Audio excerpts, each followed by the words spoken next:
Thank you. We're now going to later chalice.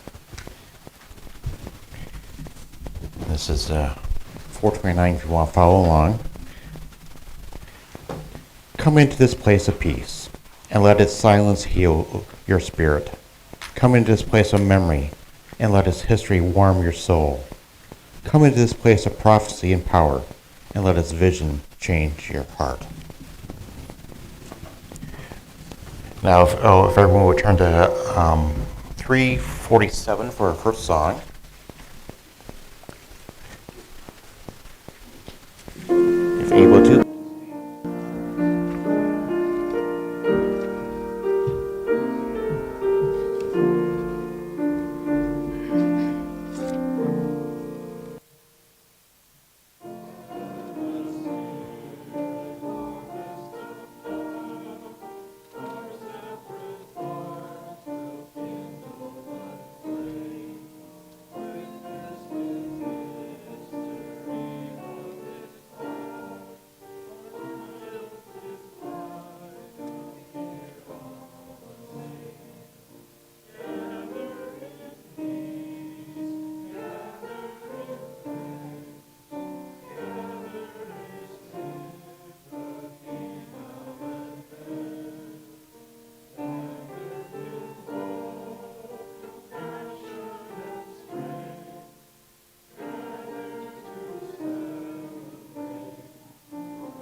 Thank you.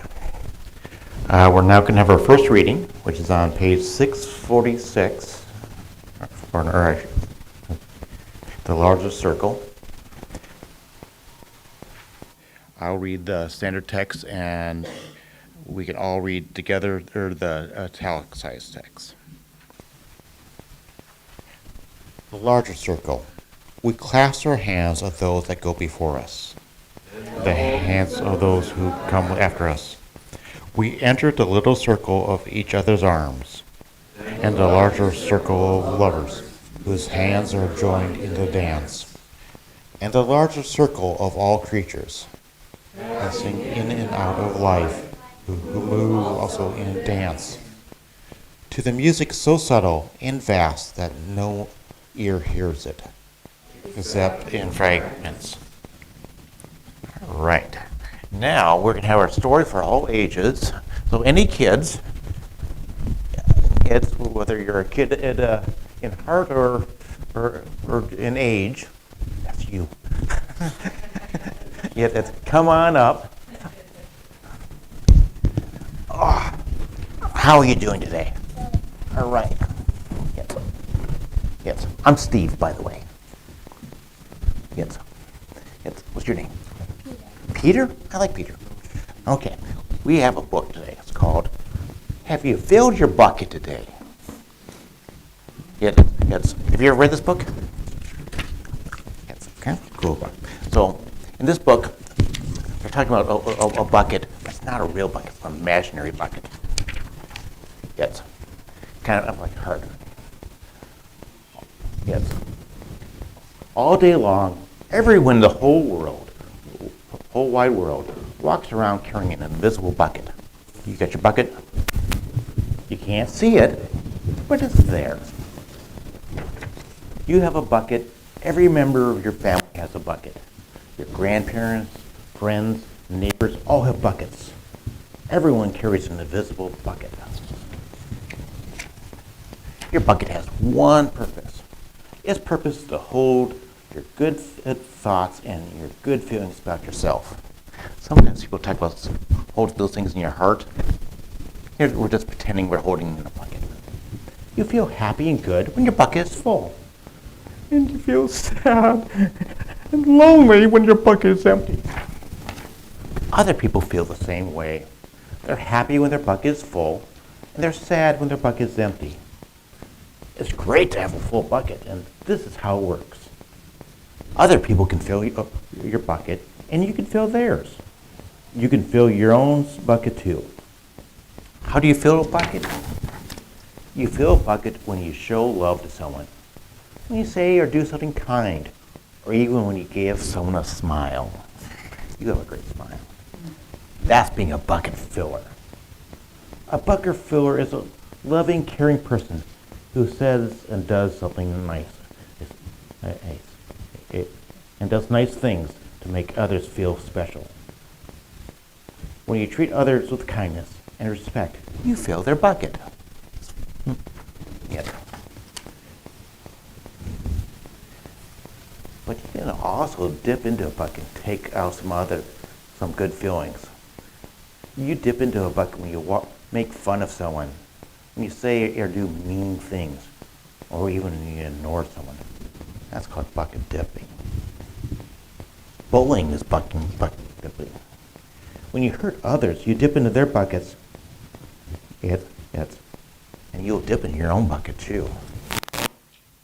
Many people who dip into the bucket, they may think they can fill their own bucket by dipping into someone else's, but that will never work. You can never fill your bucket when you dip into someone else's. So yeah, when you're mean to someone, it doesn't make you happy. It just makes everyone unhappy. But guess what? When you fill someone else's bucket, you can fill your own bucket too. You feel good when you help others feel good too. All day long, we are either filling up or dipping into each other's buckets by what we say and what we do. Try to fill a bucket and see what happens. You love your mom and dad, don't you? Yeah. Why not tell them that you love them? You can even tell them why. Your caring will fill their buckets with joy. It will. It will. Watch for smiles that light their faces. You will feel like smiling too. A smile is a good clue that you have filled a bucket. If you practice, you can become a great bucket filler. Just remember, everyone carries an invisible bucket, and think of what you can say or do to fill it. Here's some ideas for you. You can smile and say, "Hi," to the bus driver. He has a bucket too. You can invite a new kid at school to play with you. You could write a thank you note to your teacher. You could tell your grandpa that you like spending time with him. There are many ways to fill a bucket. Bucket filling is fun and easy to do. And it doesn't matter how young or old you are. It doesn't take time. And remember, when you fill someone else's bucket, you fill your bucket too. When you're a bucket filler, you make your home, your school, and your neighborhood better places for all. Bucket filling makes everyone feel good. Why not decide to fill a bucket why not decide to be a bucket filler today and every day? Just start each day by saying to yourself, I'm going to do something to fill someone's bucket. And at the end of the day, ask yourself, did I fill a bucket today? Yes, I did. That's the life of a bucket filler. And that's you. So what can you do to fill someone's bucket? Give them a smile. That's a great way. Because you know, you have a great smile. And smiles are contagious. Yes, yes, when you smile, other people want to smile too. Okay. Yes. And I'm not singing the children out. oh, okay. Yes.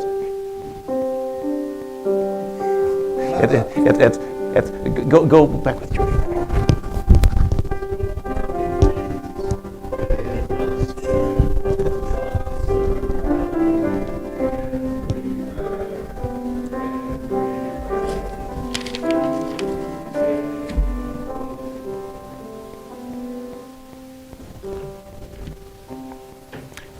Okay, you notice we titled that story for all ages. So here's my challenge to you. What are you going to do to fill someone's bucket today? And I want every one of you to specifically think of someone in your life that you haven't contacted in a little while. It could be a friend, a family member. Before the day is out, I want you to send them a text, call them, write a letter, I don't care what, but just do something to fill their bucket. Yes, so that's my challenge. You didn't know there was going to be homework, did you? Yes. Yes. One of the things that we do at All Souls, and it's a tradition that I think lots of people really like, is sharing our joys and concerns. And what we do, we come up, pick out a rock, and as we're holding it, yes, we briefly describe something that's brought us joy or concern, and we tell everyone so we can all hopefully concerned about that together. And we put it in the water, and the ripples symbolically show it's going out to the community. And I will start. I have a couple of joys.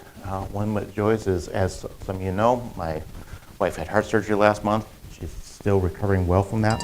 It's good.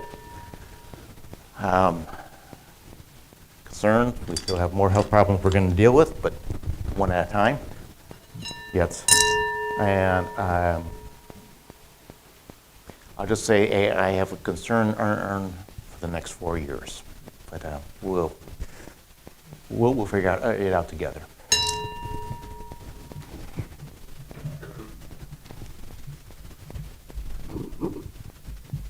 One day at a time, right? One day at a time. So, one concern is my mother is hospitalized in Haywarden with a little stomach issue, but she's supposed to go home today, so joyful that that's another bout soon over.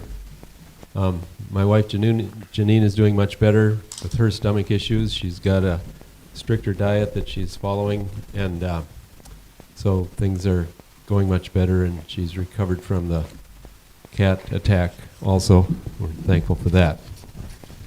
And our child care person texted me and said she tested positive for influenza, so we wish her well and hope she gets better soon. That's why we didn't sing the children out. I'm sorry I didn't inform Carol. My apologies. And finally, concern for the Lyman County Class B basketball players, which include 2 of my step-granddaughters. They lost for the first time last night, so now their record is 7-1. They're rated 3rd in the state. They lost to Parkston, rated number 2. So they'll recover from that too.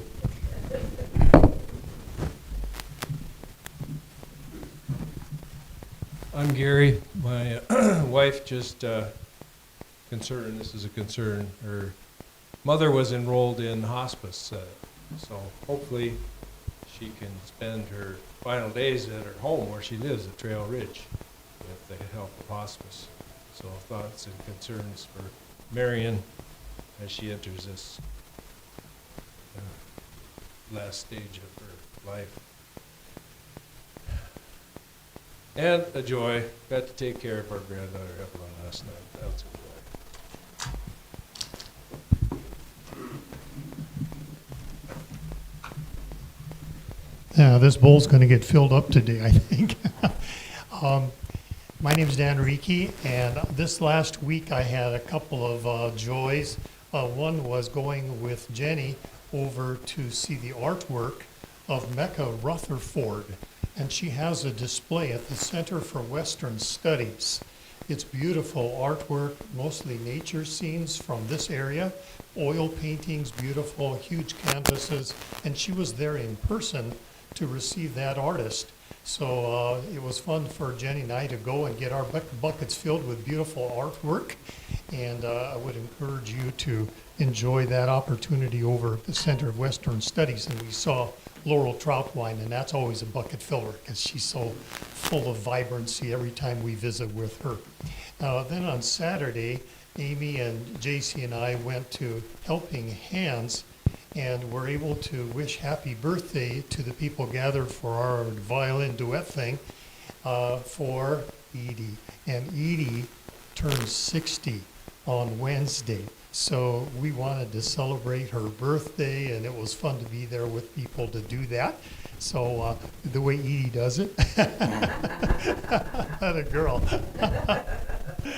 Yeah, that's wonderful.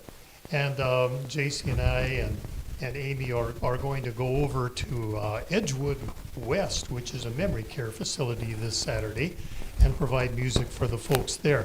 I'll tell you, whenever we go, sometimes people are sitting there kind of like this to begin with, and time we're done playing our music, they come up and they're smiling and they want to tell a little story about something that happened to them and something that reminded them of something along the way.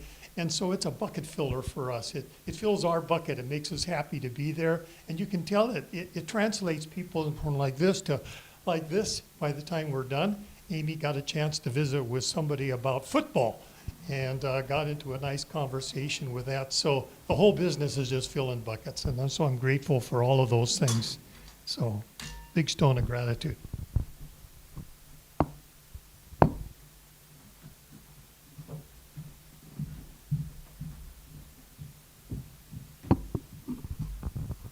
I'm Edie Ann Halfke, and this is kind of a combination of a joy and a sorrow.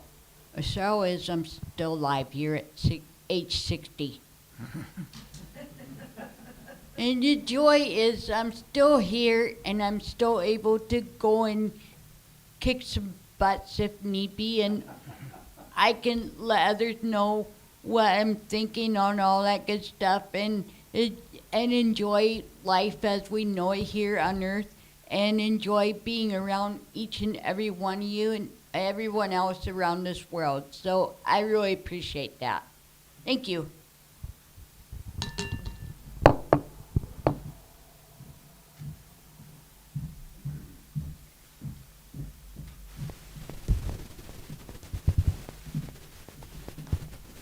I'll put one final stone in for anyone who's too shy to come up and share. That doesn't describe anyone in this group, but maybe there's someone. Yes, but for all the unsaid joys and concerns. And now let's take a moment to silently reflect on what we heard and think about how we can fill those buckets.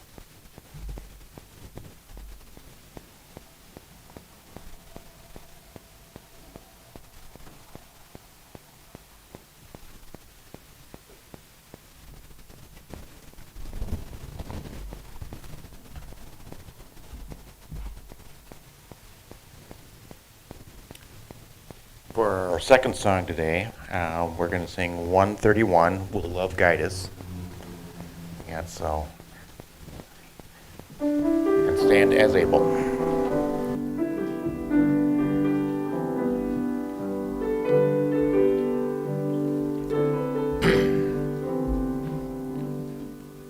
Love will guide us, peace has tried us, hope inside us, so we'll lead the way.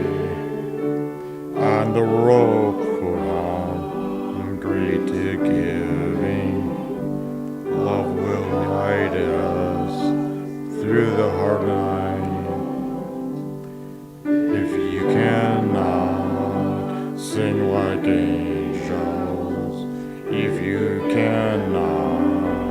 speak before thousands. You can give a from deep within you. You can change the world with your love. Love will guide us. Peace has tried us. Hope inside us will lead the way on the road for home. Greed to giving. Love will guide us through the hard day.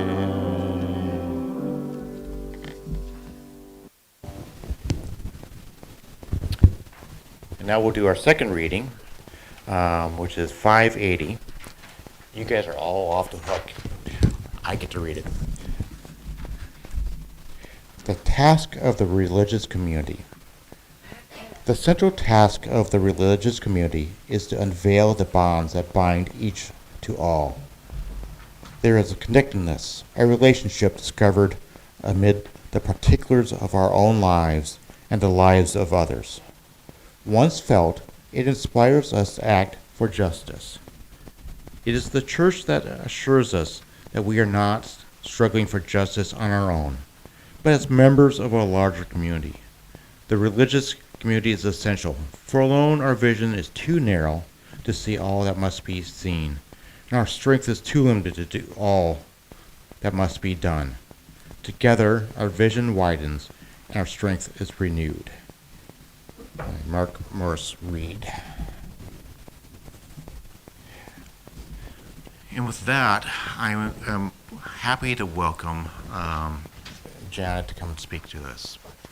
When I first showed up at All Souls, wondering what the heck I was getting myself into, Janet was one of the very first people to reach out to me. And I can say I am honored to have both Janet and Scott as good friends. They have enriched my life greatly over these years. Yes. And so, like I said, I'm honored to welcome.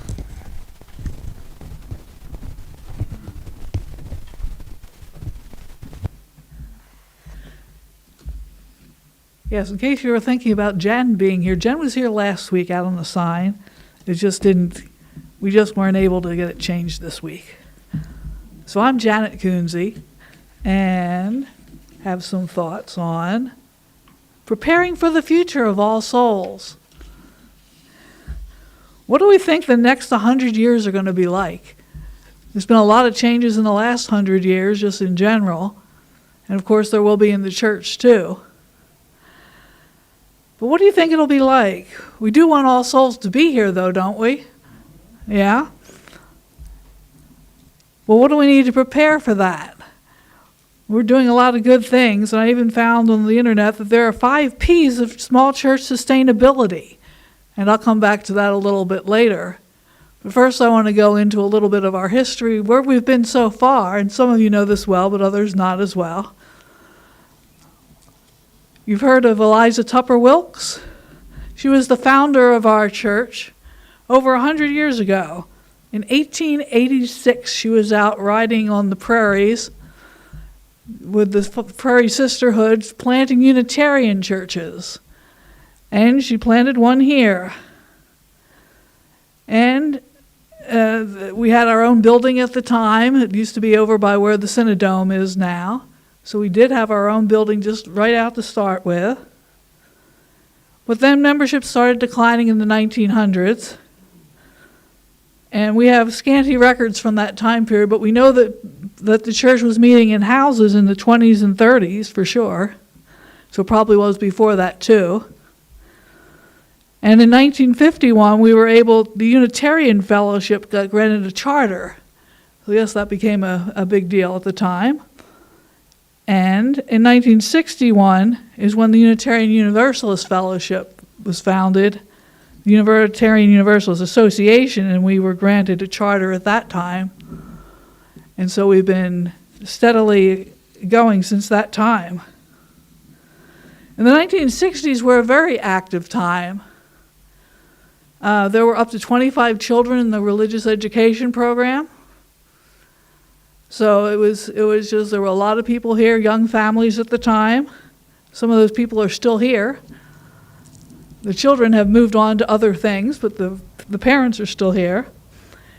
And in the 1970s, as the children moved out and went on to other things, moved out of town, membership declined for a little bit, but then it came back up again.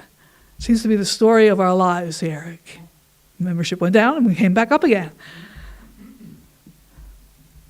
And so by 1978, there were 40 members.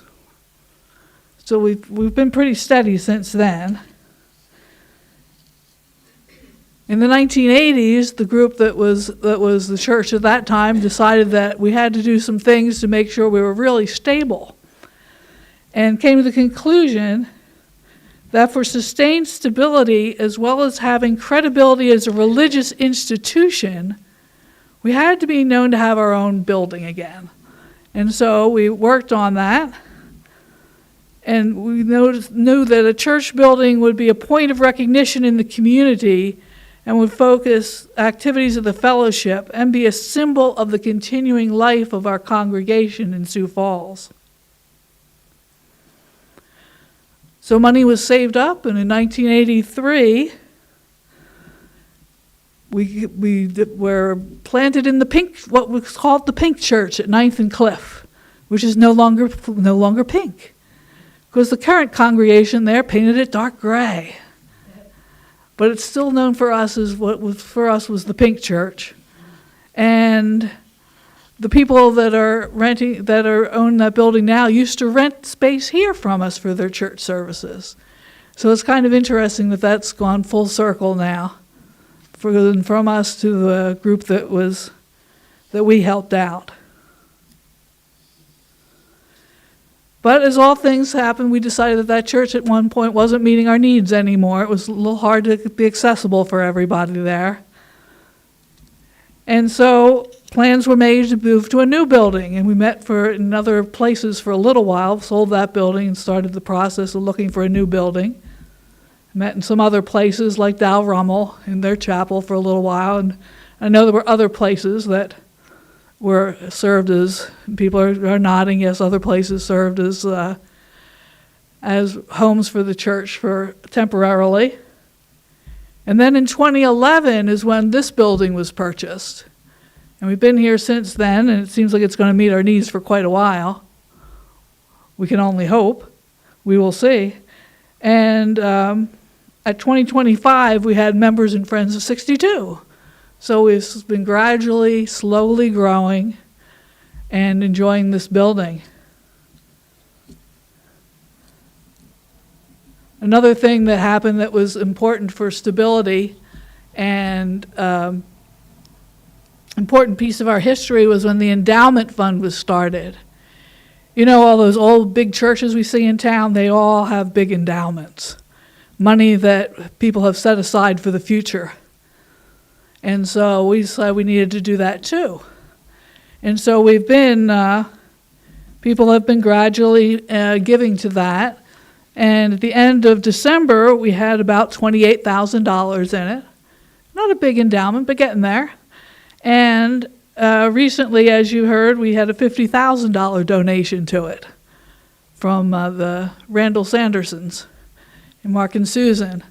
And because they decided they wanted to be a part of the future of the church too, make sure that we were stable and able to continue in the future.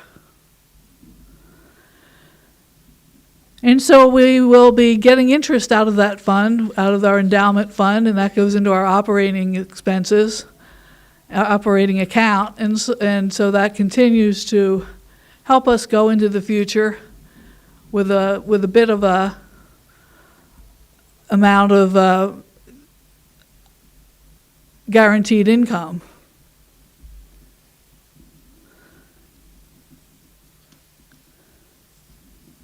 So this is where we are today. And now I wanted to go into those 5 P's of church sustainability I found on the internet. I want to give a little thanks to Robert Farragon, who's one of our members who wrote up the history for that piece there. He wrote up a lot of that did a lot of research and put together what he could find. And now Rebecca Simon Peter, who I found on the internet, talked about the 5 Ps of church sustainability. So I thought that was interesting, and I wanted to see how we were doing according to what she was thinking. So the 5 Ps are, first, people; second, prayer; third, provision; fourth, partnership; and fifth, presence. So that's people, prayer, provision, partnership, and presence. And we're doing okay on all these. So let me just give you a short rundown on how we've done on them. First of all, people. You have to have caring, outgoing people who are going to be welcoming new people. And that's how a church grows, by having friendly people who really want other people to come too. You have to have at least 3 generations in your congregation. We don't have them being family generations like some churches do, but we do have older people. We have retired people. We have older people like me who unfortunately are still working. And we have younger families and some kids. So this is all very good. And so we have at least 4 generations right now. And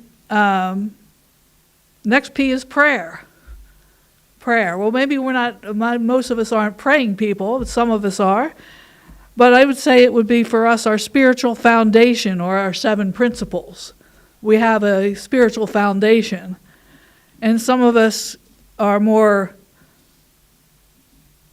spiritual, some of us are more humanists, but we all have a way of covering this prayer idea. Some people pray, some people are more of a meditation, do more of a meditation, others are more into strategic planning, but it's all very prayerfully done, if I might say so, because we're looking at it with that sense of being part of the community, making sure that we're meeting each other's needs. We've got it covered, whether we call it prayer or we don't call it prayer. We've got that angle covered. Third, we have provision or finances. And as I say, we've got our endowment started, which was a good thing, so we've got that going. We have about $100,000 budget that we are going on each year. And they say, well, there's some things you should watch out for. Your big givers shouldn't be giving more than 25% of your budget. We got that covered. And no more than 25% from your endowment. We've got that covered. We have a good, wonderful sense. And as treasurer, I thank you all for your generosity and your giving. It's been wonderful. Keeps us afloat. Keeps us giving to other organizations as well. We give online giving, we have in-person giving, which are important. Just all these different ways of giving, and not only finances, but we give in so many other ways. But anyway, on to partnership. What the author was saying that was important about this was renting space to other organizations, and we have been doing that successfully. We've been taking smaller churches and letting them grow and move out and do their own thing. But we've enjoyed having them here and the time that they've been supporting them and their missions, and which we don't agree on everything with them, but we don't have to. And that's the joy of Unitarian Universalism, I think, that we accept other people on their spiritual journeys and accept everyone on their spiritual journey, whether they're a member here or somewhere else, and allow them to live that out, and we support people in that. Another way that we partnership with others in the community is the way that we give to other organizations, like the banquet. We give them financially, and we also give them our time and energy and going out there and serving, cooking and serving, and things like we supported South Dakota Voices for Peace in our annual holiday appeal, helping them with immigrants and people who might be a little concerned at this time about their status, and helping people know what their rights are. So we help with those people in the community. And we even reach out as far as Rosebud, help them to continue to help their people and keep the kids just in good clothes and snacks and food and whatever we can do out there to help them in their school district, we've done. So that's partnership, helping other organizations. And finally, we have presence. How do we make our presence known? And part of that is by having a building, so people know where we are, and by people knowing what we're about. And we do that on our website. We have a lot of information out there so people can decide whether this is a place they might want to be or not. So we have a presence out there. And one of the things we've been a little on the slack side is maintaining our buildings. Not that we've let them run down terribly or anything like that, but we haven't made a point of setting aside funds for maintenance as we should be. And so we're looking at that as a board and making sure that that is a future priority so that everything continues to function as it should. Because we do have this building to maintain, we have the grounds to maintain, we own the house to the south of us, and we're always looking at whether that's a good idea for us or not, and so far it has been. But we're always reviewing that, making sure that we want to continue to maintain a house too. And so far we have. We're looking into that now just to be sure. And you may have noticed, anybody who's been out on the website, there's a new button out there for giving. There's the usual general funds giving. There's also one for capital improvements. And we'll be talking more about that in the coming months, about capital improvements and making sure that we're staying up to date with those sort of things. So you can keep your ears open for more information on that. So, future. One question we always have is, should we try to grow? Should we just remain small? And I don't think that's the important thing. The important thing is that we remain, that we're here, a presence in Sioux Falls. We're a spiritual community where our shared beliefs, acting on our shared beliefs, those things that we have in common, even though we come from different faith traditions, and we have different people who follow those, we are also united in our Unitarian Universalism. And we have that joint task, and we say that every day, every week when we take the offering. We serve human wholeness, care for our planet, uphold religious freedom, welcome the stranger, and we love one another. These are things that are important to us and that attract people to us, that we are working on these things, mostly that we're a loving, caring congregation for each other as well as the outer community. And I think that makes a big impression on people, knowing how giving we are and caring. So I believe we're doing all the right things. We have all the 5 P's of church sustainably pretty much in place. And if we want to remain as a congregation in the next 100 years, all we have to do is continue to do them. And I don't think we're going to have any problem doing that. It looks good from here. Thank you.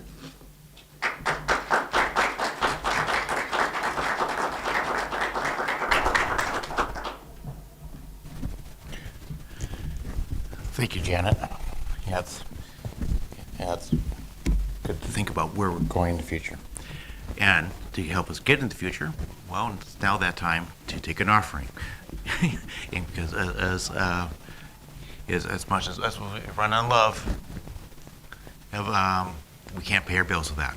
So, yep.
Thank you.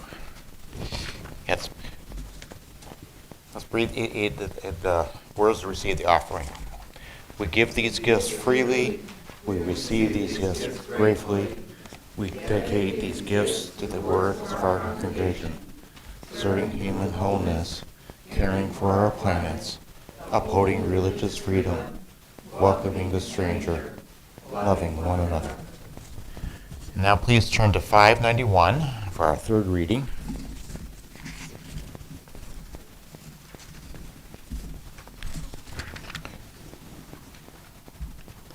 I call the church free. Hang on a moment. Yes, okay. I was lost for a second. Not the first time. Again, please read this house as we go through here. I call the church free, which enters into covenant with the ultimate source of existence. That sustainability, strength, and power not made with human hands. It binds together families and generations, protecting against the idolatry of any human claim of absolute truth and authority. This covenant is the charter and responsibility and joy of worship, face of death as well as life. I call that church free, which brings individuals into a caring, trusting fellowship that protects and nourishes their integrity, spiritual freedom, that yearns to belong to the Church Universal. It is open to insight and conscience from every source.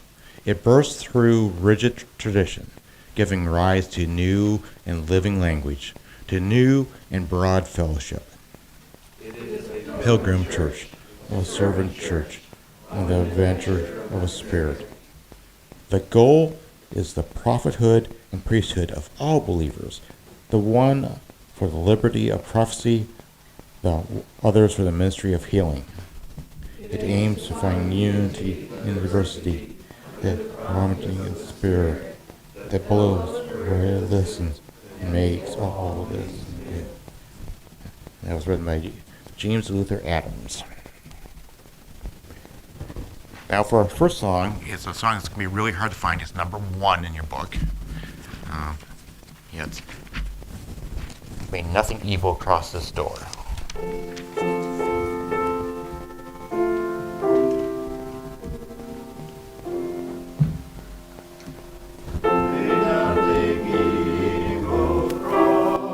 This door.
One thing I forgot to mention is half of today's offering that we just took here is going to the Banquet West, which I always love that we do that.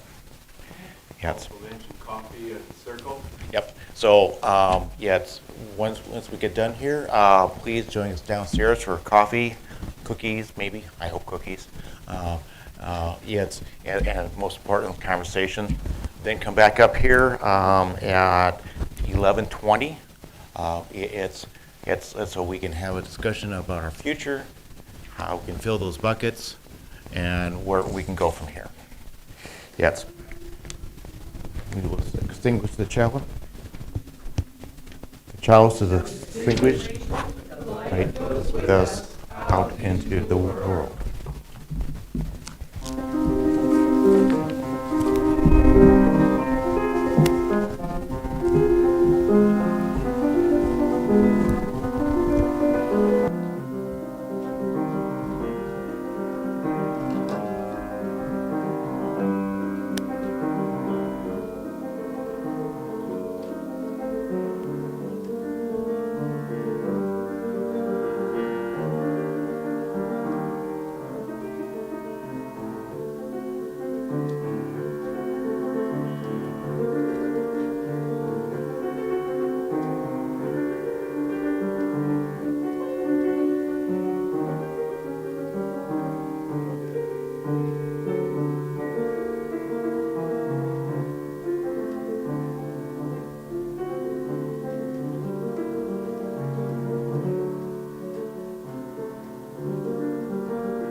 As you probably read in the announcements that the annual meeting is exactly 1 week from now at 11 o'clock.